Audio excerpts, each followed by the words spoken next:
ভগবদ্গীতা মোট ৭০০টি শ্লোক নিয়ে গঠিত। প্রত্যেকটি শ্লোকের মানে বুঝে যদি আপনি নিজের জীবনে প্রয়োগ করতে পারেন, তাহলে আপনার সংসার হবে সুখের, কোনো ঝগড়া ঝামেলা কিচ্ছু হবে না, এবং অর্থনৈতিক দিক দিয়েও আপনি সচ্ছল থাকবেন। আপনি হবেন সবথেকে সুখী ব্যক্তি। যা কিছু হচ্ছে, যত দুর্নীতি, যত করাপশান, সব এই গীতা জ্ঞান না থাকার কারণে।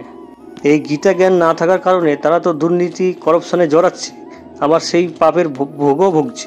MA BA অনেক উঁচু উঁচু যোগ্যতা অর্জন করছে, শেষমেশ করাপশান দুর্নীতি যোগাচ্ছে, শেষে জেল কাটছে। গীতায় মোট 18টি অধ্যায়ের 700টি শ্লোক আছে। তো এই 700টি শ্লোকের মানে বুঝে যদি আমরা আমাদের জীবনে প্রয়োগ করতে পারি, তাহলে আমরা আমাদের জীবনে কোনো দুঃখ কষ্ট এবং ফিউচারে কোনো দুঃখ কষ্ট আসবে না। তাই এই চ্যানেলে আমাদের 700টি শ্লোক একটি একটি করে আপলোড করা হবে, পূর্ণ ব্যাখ্যা সমেত আপলোড করা হবে। আপনি যদি হিন্দু হন এবং গীতাকে ভালোবাসেন, গীতার জ্ঞান অর্জন করতে চান, তো সাবস্ক্রাইব করুন আমাদের চ্যানেলটিকে এবং লাইক দিয়ে পাশে থাকুন। তাই 700টি শ্লোকের প্রথম শ্লোকটি হলো, ধৃতরাষ্ট্র উবাচ কর্মক্ষেত্রে কুরুক্ষেত্রে সমবেতা যদুতসাব মামকা পাণ্ডবাস্য কিম্বর্তি সঞ্জয়। এর মানে হলো, ধৃতরাষ্ট্র বললেন, হে সঞ্জয়, ধর্মক্ষেত্রে কুরুক্ষেত্রে যুদ্ধ করতে ইচ্ছুক আমার পুত্রগণ ও পাণ্ডব পুত্র সমবেত হয়েছে, তারা এখন কি করছে। তো এই শ্লোকের পূর্ণ ব্যাখ্যা করে শোনাচ্ছি। ধৃতরাষ্ট্র ছিলেন অন্ধ রাজা। তার অন্ধত্ব শুধু শারীরিক শরীরেই নয়, আধ্যাত্মিকভাবেও তিনি অন্ধ ছিলেন। তিনি নিজের পুত্রদের প্রতি পক্ষপাতিত ছিলেন এবং অন্যায়ভাবে পাণ্ডবদের রাজ্য কেড়ে নিয়েছিলেন। তাদের দুর্দশায় ফেলেছিলেন। যুদ্ধের ক্ষেত্রের নাম এখানে ধর্মক্ষেত্র কুরুক্ষেত্র বলা হয়েছে। কুরুক্ষেত্রে এমন একটি পবিত্র ভূমি যেখানে পূর্বে বহু ঋষি মুনি যজ্ঞ ও ধর্মীয় কর্ম করেছিলেন। তাই এখানে ধর্মক্ষেত্রে শব্দের ব্যবহার তাৎপর্যপূর্ণ। ধৃতরাষ্ট্র জানতেন যে ধর্মের ভূমিতে ধর্ম পালন এবং পাণ্ডবেরা ন্যায়ের শক্তি পাবেন।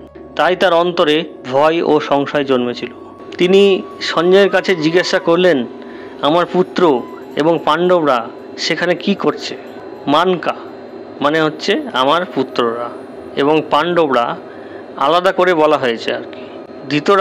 ধৃতরাষ্ট্র নিজেও জানতেন উভয়ই একই কৌরব বংশের অন্তর্গত, কিন্তু পক্ষপাতিত্ব ও আসক্তির কারণে তিনি নিজের ছেলেদের আলাদা করে দেখতেন। প্রথম শ্লোকেই গীতা আমাদের শেখায়, পক্ষপাত, আসক্তি ও অন্ধত্ব মানুষকে অন্যায় পথে ঠেলে দেয়, আর কর্মক্ষেত্রে আসল সত্য প্রকাশ পায়।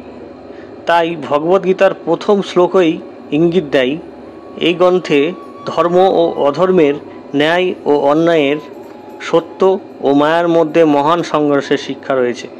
পক্ষপাত, আসক্তি এবং অন্ধত্ব এই তিনটি বিষয়ের মানে আপনাদের পরিষ্কারভাবে তুলে ধরছি। আসক্তি মানে বা কী, আর অন্ধত্বর মানে কি, এই তিনটি বিষয় আপনাদের কাছে পরিষ্কারভাবে তুলে ধরছি, যেটা আপনারা মনে রাখবেন এবং নিজের জীবনে প্রয়োগ করবেন। পক্ষপাত মানে হচ্ছে পক্ষ নেওয়া। যখন আমরা সত্য মিথ্যা না ভেবে শুধু নিজের লোক বা পছন্দের দিকটাকেই সমর্থন করি, তখন সেটাকে পক্ষপাত বলে। যেমন ধৃতরাষ্ট্র জানতেন যে তার ছেলেরা মানে কৌরবরা অন্যায় করছে, কিন্তু তবুও তিনি শুধু নিজের ছেলেদের পক্ষ নিয়েছিলেন। পক্ষপাত করলে বিচার বুদ্ধি নষ্ট হয়, আমরা সত্যকে দেখতে পাই না। দ্বিতীয় নম্বর হচ্ছে আসক্তি। আসক্তি মানে হচ্ছে অতিরিক্ত আশা বা টান। আসক্তি মানে অতিরিক্ত টান বা আশা, যেটা আমাদের বেঁধে ফেলে। ধৃতরাষ্ট্র তার ছেলেদের প্রতি এতটাই আসক্ত ছিলেন যে ন্যায় অন্যায়, ধর্ম অধর্ম সব ভুলে গিয়েছিলেন। তাই আমরা যখন আসক্তিতে লিপ্ত হই, তখন আমরা প্রিয় জিনিস, মানুষের ত্রুটি মানে ভুল দেখতে চাই না, ফলে নিজেরও ক্ষতি হয়, অন্যেরও ক্ষতি হয়। 3 নম্বর হচ্ছে অন্ধত্ব, মানে হচ্ছে চোখ থাকা সত্ত্বেও সত্যকে না দেখা। ধৃতরাষ্ট্র শারীরিকভাবে অন্ধ ছিলেন, কিন্তু আসল সমস্যা ছিল আধ্যাত্মিক অন্ধত্ব। মানে শরীরের দিক থেকে তিনি তো অন্ধ ছিলেন, তারপরে যে আধ্যাত্মিক জীবন, সেখানেও তিনি অন্ধ ছিলেন। মানে যিনি সত্য সামনে থাকলেও তা মানতে চান না। অন্যায়কে অন্যায় বলে স্বীকার না করে নিজের স্বার্থ বা আসক্তির কারণে সত্যকে অস্বীকার করাই হলো অন্ধত্ব। মানে আমি জানছি যে এটা ভুল, তবুও আমি সেই জিনিসটা করছি, জেনে শুনে করছি, জেনে শুনে সাপোর্ট করছি, মানে এটা হচ্ছে চোখ থাকতেও অন্ধ। তো এটাই হলো গীতার প্রথম অধ্যায়ের প্রথম 1 নম্বর শ্লোক আপনাদের সামনে পূর্ণভাবে ব্যাখ্যা করা হলো। এর পরের ভিডিওতে প্রথম অধ্যায়ের 2য় শ্লোকটি পূর্ণভাবে ব্যাখ্যা করা হবে। আমরা কি করি, আমরা গীতা পাঠ করি, আমরা গীতা অনেকে গীতা শুনি, কিন্তু আমরা পরবর্তীতে সেটা ভুলে যাই এবং সাংসারিক জীবনে আমরা সেটা প্রয়োগ করতে পারি না।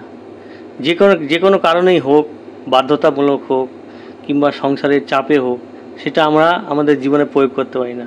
যদি আমরা গীতার এই প্রত্যেকটি শ্লোক আমাদের একদম মুখস্থ থাকে এবং আমাদের স্মরণে থাকে, আমাদের ব্রেনের মধ্যে সবসময় থাকে, তাহলে আমরা কোনো ঝুট ঝামেলা, কোনো আইন কানুন, কোনো কিছুতেই জড়াবো না, সংসার হবে সুখের। তো আজকের মতো এটাই, ধন্যবাদ।